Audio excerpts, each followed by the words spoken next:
How do you celebrate Black History Month, sir? You come to see comedy shows? Good call. You know, I've heard that a lot of white people celebrate Black History Month by giving the nearest black guy $20.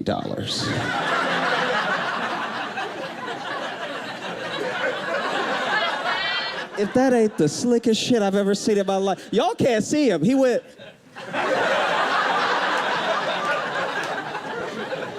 I'll do it with just a dab right there. Ah, gotcha.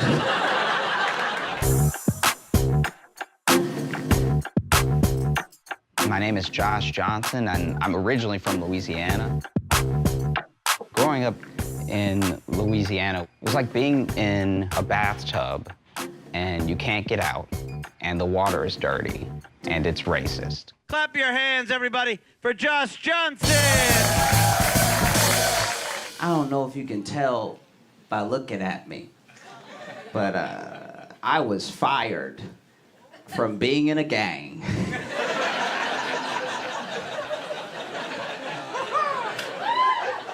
They kicked me out because I was too positive.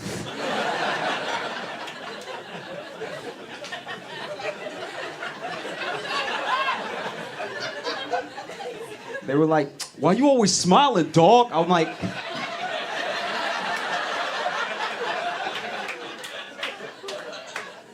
I mean, none of us are dead or in jail, and we're a gang.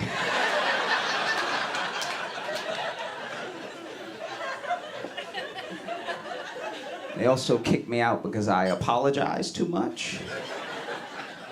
Our drive-by sounded like... Sorry! Like that's... After a while, I saw their point, you know? And even when it came down to it and they were kicking me out, and I was like, I just want to hang out with my friends, and you guys are my friends, and now I don't know what I'm gonna do. Why do I have to leave? And they were like, bro, you giggle.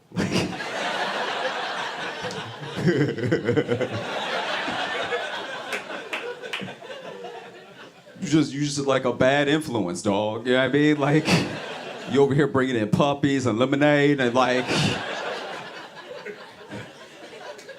So I'm out.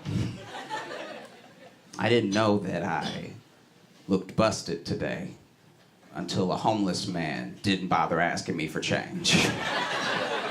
And he asked everyone, all right? He was like, hey, brother, hey, brother, hey, brother, hey, brother. Hey, brother, hey, brother, hey, brother.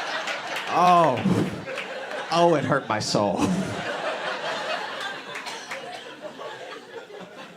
I took an Uber to get here, and I've come to a decision. We should not be able to see the car in the app on the way to pick us up. It's a bad idea. You are only watching mistakes. You are just watching like, oh yeah, 6 rights and you'll be here. That's perfect. That is wonderful. That's just what I wanted, you know? No, take another right. That makes sense. No, you should pass me. You're right, you know? Sometimes the car will disappear and then reappear in a place that is still not here. You know what I mean? And you're like, wow, teleportation. I had no idea we had reached this level of technology. That's amazing. Sometimes the car will just start spinning. And it'll spin further away from you, and you're like, is he drunk? Should I get in the car, you know?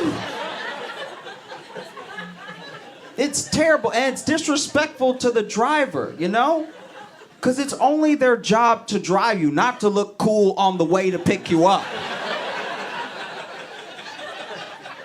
It's not their job to drift down the street and land in front of you perfectly.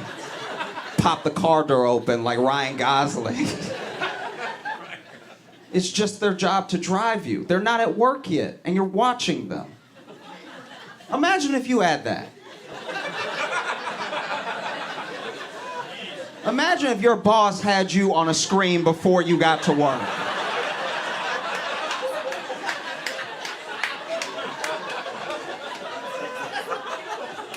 It's like, okay, this man know he late and he going to Starbucks. All right.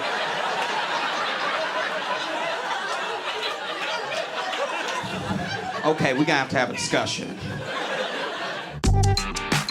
I'm in into comic books a lot. It started out when I was young. I couldn't afford the good comics, so I would get these sort of like discontinued publications that were like a quarter. Because of that, I never knew what other kids were talking about. Then I read Spider-Man. I was like, this is way better. Oh my gosh, I wish I had grown up with even a little bit of money, and then I would have just bought the $1.25 comic and known what my friends were talking about. I don't know if you saw this story. There's a group of Girl Scouts that were outside of a dispensary in Chicago selling Girl Scout cookies. And what hustlers, you know? Like, we've come full circle as a society, because it used to be that kids would walk out of a store and an adult was trying to sell them weed. Now adults are walking out of dispensaries and there's kids like, hey.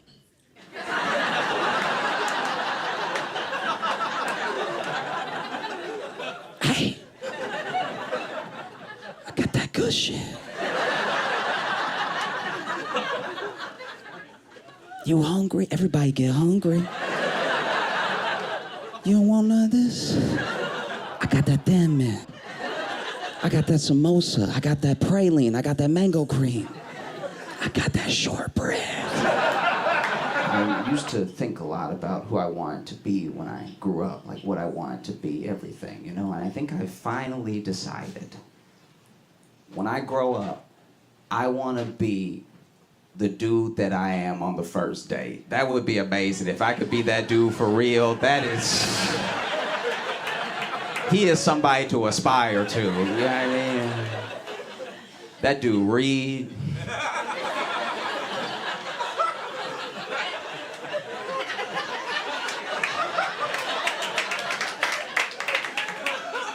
He pulled chairs out for people. I don't even pull out the chair for myself. I actually stick my leg under the table and drag the chair out like an animal and then sit down in it. And he's got money. You know what I mean? Like, my second date's just... We going through samples at Whole Foods while we learn about each other. The advice that I wish I got when I first started was to quit. I stuck with comedy because even though a bomb is this scary thing that no comic wants to experience, I don't do that well in individual conversations. And so a comedy show is just bombing with everyone at one time, you know? I haven't always lived here. I actually moved to New York from Chicago. Me too. And I quickly realized how proud New Yorkers are of their time. What I mean by that is how, like, long they've lived here. You know what I mean? Like people will be like, I'm a real New Yorker, dog. I've been here 8 years. And then somebody in the back that nobody was talking to goes, nah, man, it doesn't start till 10. Like, what are you talking about? Your New York time shouldn't be measured by calendar year. It should be measured by your experiences, you know? Like, if we all moved to New York tonight, and we got off the plane and we got on the train, and then we got off the train, as the train doors open, a homeless man coughs in your mouth, you've been here 2 years.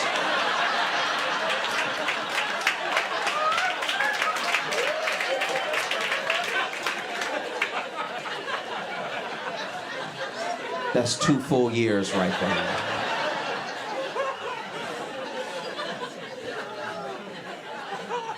I was walking down Times Square, which was my mistake, you know what I mean? And I was walking down the street, I saw this young woman, clearly not from New York, because she was smiling very wide. She was genuinely happy. And you also could tell that she wasn't from here because she was looking up at, like, the screens and the buildings and everything, and she was just blown away because she had seen this in movies, and it's here now in front of her. This is insane, you know? And so then she opened her mouth to say, wow.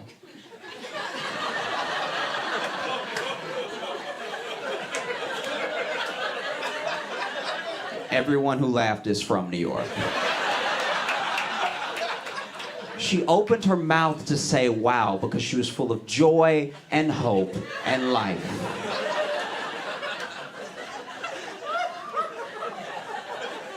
And as soon as she opened her mouth to say wow, a bag flew in her mouth. And it's like, yeah, that's what happens here, all right? Were you happy? New York notice, and it's in a dirty Walgreens bag to fly halfway in your head. Close your mouth and tuck your chin like an adult.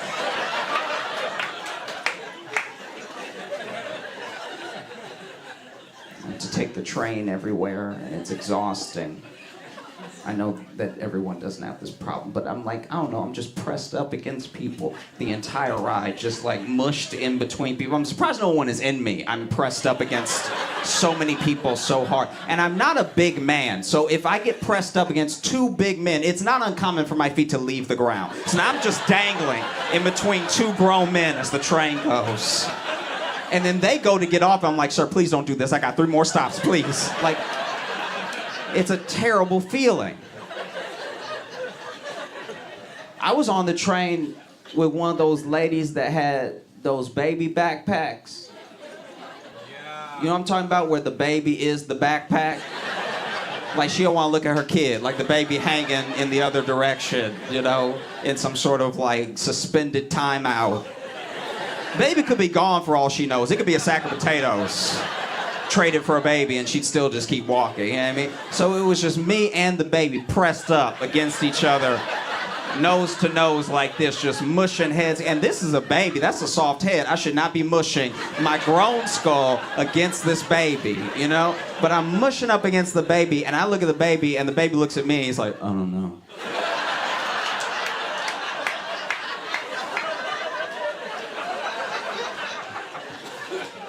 I don't know what you want me to do.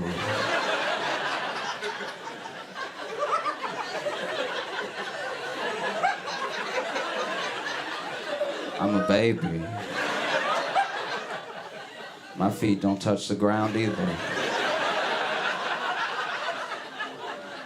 And then the train sped up, and as it sped up, it like shook a little bit, and the baby, I don't know what age of baby this baby was, but he definitely wasn't like hold his own head up age. Like he was out here.